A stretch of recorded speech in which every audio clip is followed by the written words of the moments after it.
Bonjour les amis, je vous présente un ratio qui est important en finance, qui est le ratio de Sharpe. Donc le ratio de Sharpe se calcule de la manière suivante. On a le rendement du portefeuille, l'espérance du rendement de portefeuille ERP, le portefeuille d'actifs, moins le rendement de l'actif sans risque, qui est généralement de 3%, 2,8%, etc.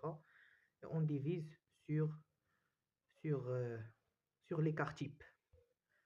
Sur sigma P, l'écart type, c'est-à-dire le risque du portefeuille. Donc, plus le ratio de Sharpe est plus grand, plus la rentabilité par rapport, plus la rentabilité ajustée au risque, plus la performance elle est plus grande.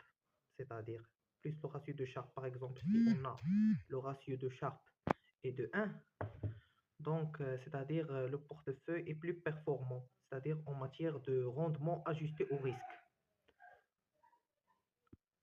Contrairement aux portefeuilles qui ont un ratio de Sharpe qui est petit. Donc, c'est-à-dire, on trouve souvent que leur risque est plus grand par rapport à leur performance.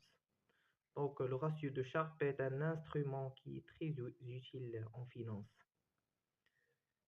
que toute personne qui étudie la finance doit le maîtriser.